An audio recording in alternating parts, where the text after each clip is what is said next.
This is a spicy meatball.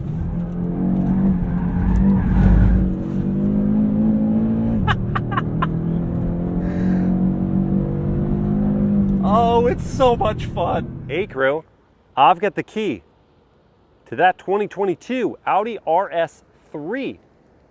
We are going to take it for a drive, but first let's check out how it looks on the inside and outside. Up front, the RS3 is distinguished by a black gloss, black bordered grille, unique inserts. The 4 Audi rings are blacked out as an option. There are LED matrix headlights as standard with sequential turn signals. Functional cooling at the corners, including a functional pass-through air curtain to cool the front brakes and tires. This one is painted in Kyalami Green. It's a pretty wild color. Very cool for a day. Not sure if it would still be cool after a month. From the side, we see a set of 19-inch matte black wheels, also optional. Very cool looking, just impossible to keep clean. Wrapped up in Pirelli P0 tires, 265 section front, 245 section rear, so a reverse staggered stance. Optional carbon ceramic brakes up front with red painted calipers. Optional carbon fiber package gives us that side blade and door mirror caps in carbon fiber. Gloss black window trim.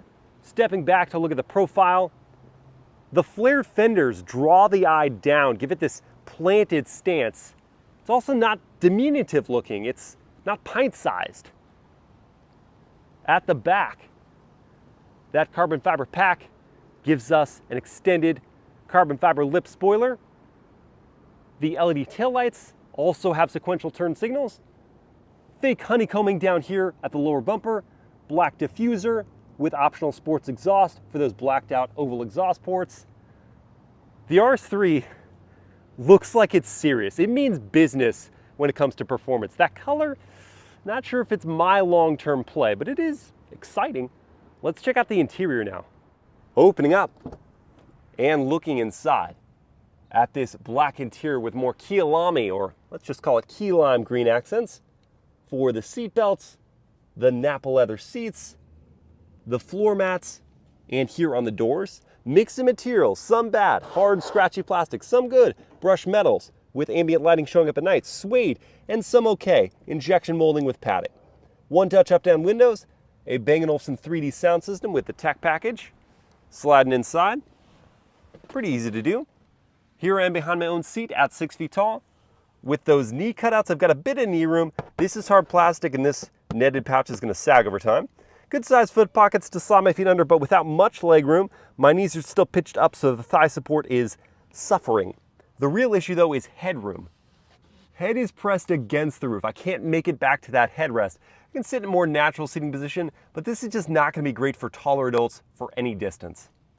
You do have air vents, a basic climate control system, 2 USB-C ports, a larger drive shaft hump, and a narrower cabin means that no big adults are also going to sit in the middle seat, maybe a kiddo. If you don't have someone there, there's an armrest that comes down. It's leather padded with 2 cup holders.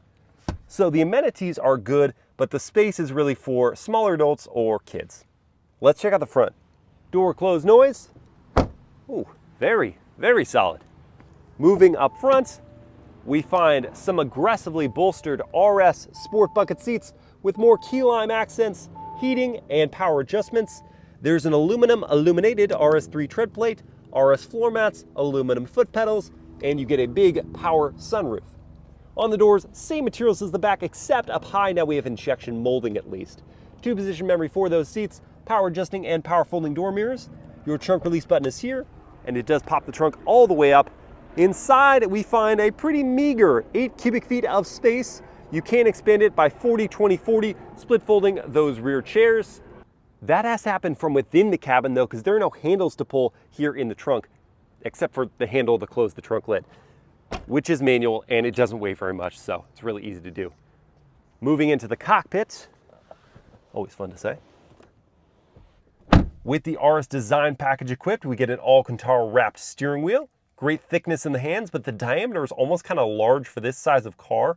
Aluminum paddles on the back, not a lot of travel, and they're not that big. Green stitched accents in here. You get a reconfigurable digital gauge cluster, head-up display with a tech package, injection molding up here, green accents for the air vents. The RS Design Pack also gives us this matte carbon fiber trim that feels excellent.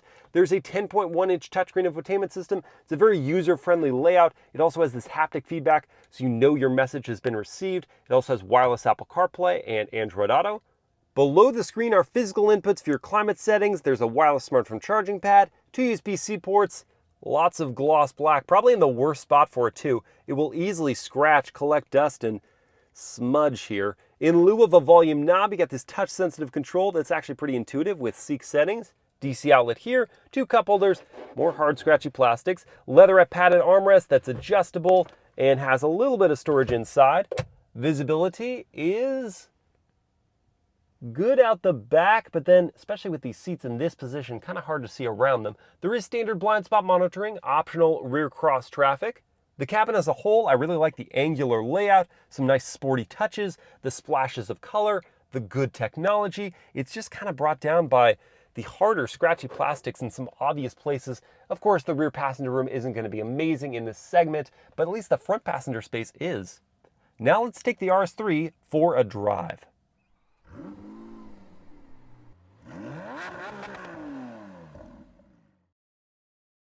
All right, let's fire it up.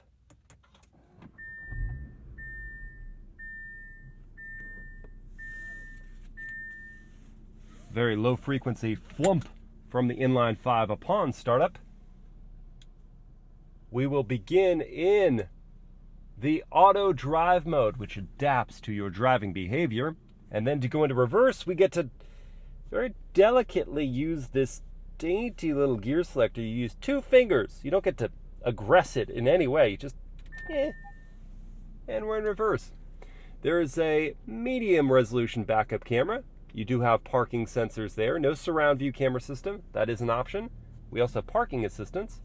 Trajectory lines here. And then down so gently into drive. We will begin with a turning radius test. As usual, cranked.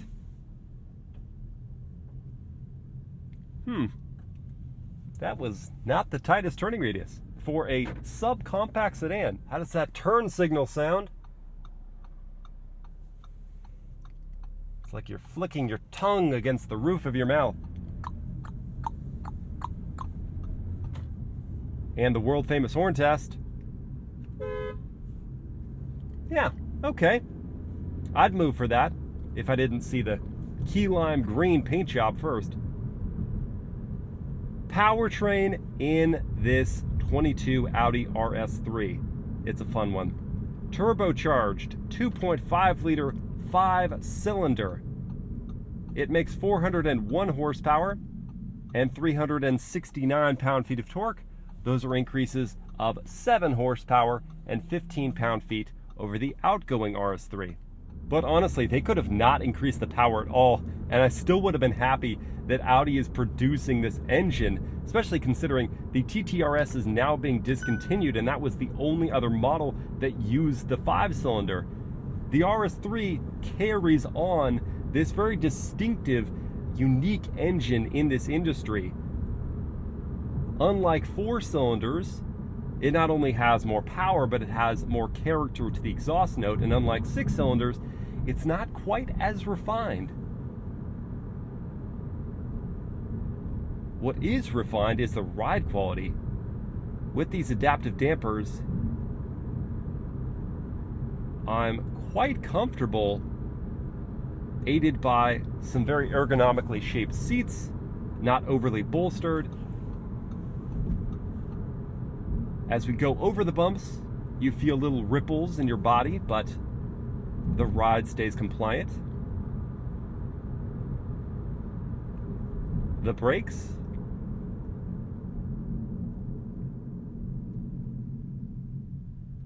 easy to modulate them, come up to a smooth, slow stop.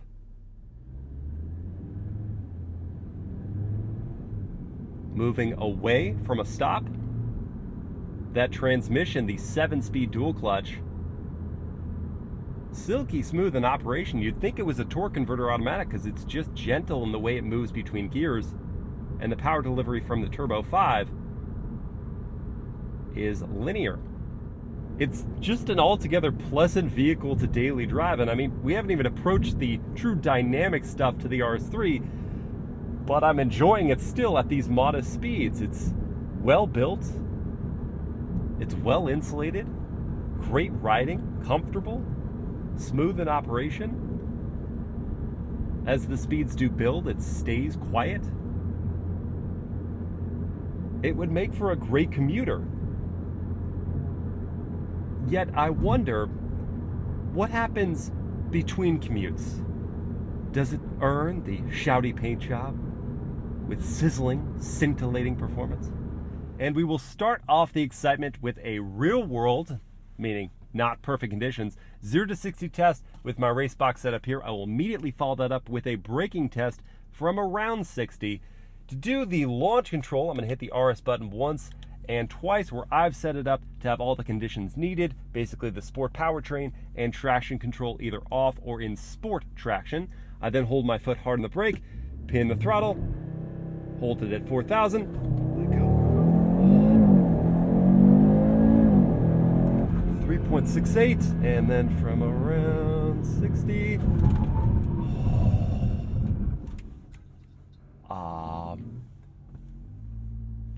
I don't know what was more impressive there. The acceleration, 3.68 seconds to 60. And that's definitely not as quick as independent tests have seen. They've seen it in the low 3 seconds, followed by some incredible braking. I mean, I just pressed hard on those carbon ceramics and they dispatched with all forward momentum, just like right away. Goodness, that was fun. So the Quattro all-wheel drive system is great for launching, but how about handling? That's up next.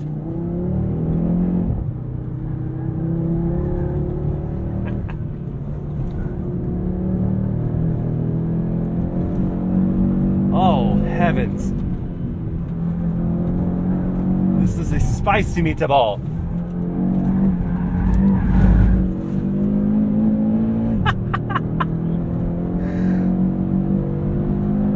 Oh, it's so much fun. It is so much fun. Though this is a front-wheel drive based all-wheel drive system, it can shuttle up to 50% of available power to the rear axle, and then a torque vectoring rear differential moves the power side to side. So you can do things like that. It's not just that torque vectoring rear differential though.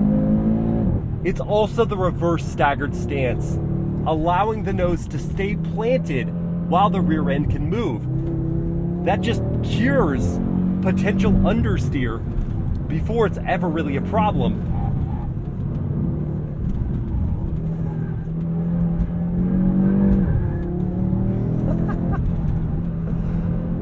Oh, I am in love. Props to Audi for this adaptive steering system as well, because even though it's not the most communicative system I've used, it still has plenty of feel for me to really manhandle this car and know where that grip is going to run out.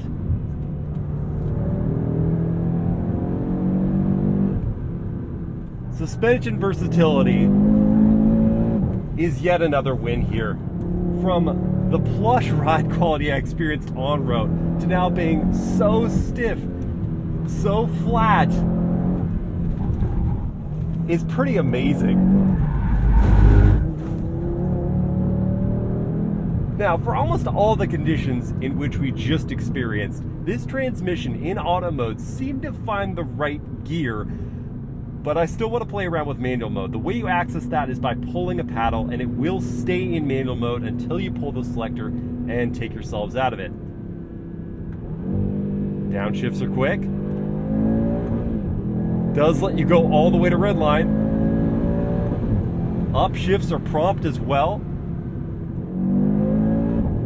It doesn't shift instantaneously, You do have to kind of pull the paddle perhaps a half second before, so it's unlike a Porsche Sorry, PDK. I did not find any results for your search. Great, I didn't ask you. Like a Porsche PDK or McLaren gearbox, where it really does just feel like the moment you brush the paddle, it shifts the gear. This is not that. It's still quick though. And this is a wonderful time to talk about the sound of this inline 5-cylinder, because it's brilliant. It is so charismatic. In no way does this sound like an overworked four-banger. This is distinct. It truly does, though it has half the cylinder count, have the essence of the Audi R8 V10 or the Lamborghini V10, whichever way you want to slice it. It has the growl that in the V10 versions turn into a wail. Here it kind of levels off. But it's such a fun noise. It's something that you really do want to string out the car to hear. Whereas a lot of four-cylinders, you just don't.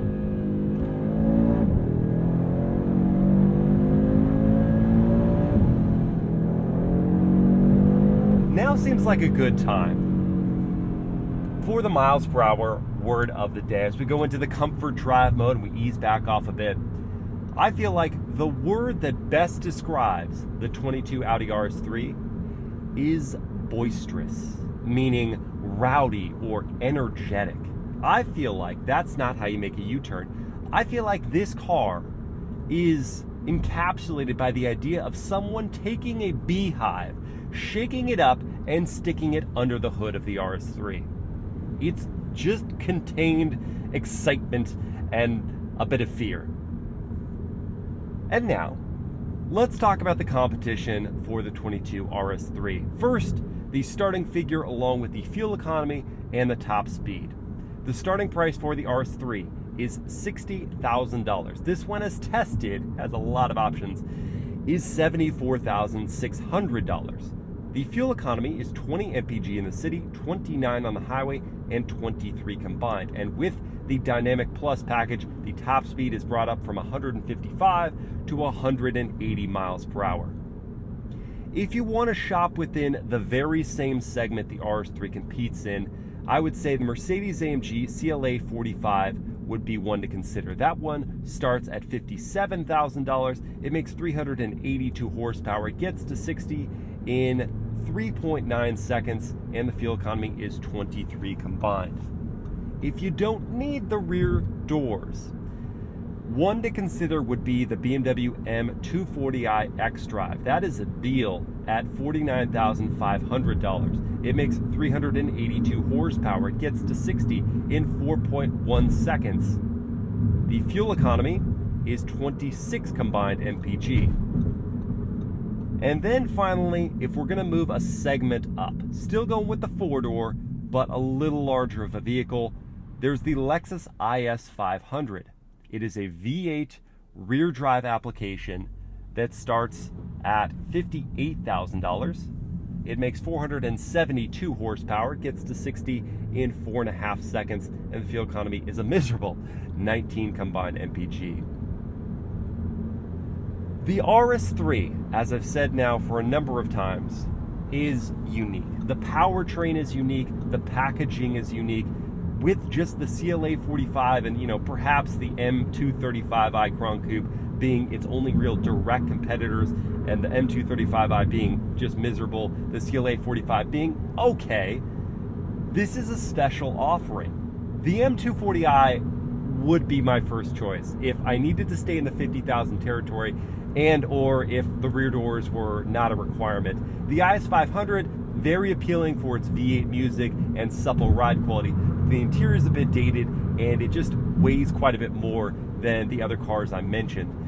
The RS3 though, if a four-door is what you're shopping, and if you can be conservative with the options, I think just do the Dynamic Plus package, call it a $66,000 car, and be very, very happy with it.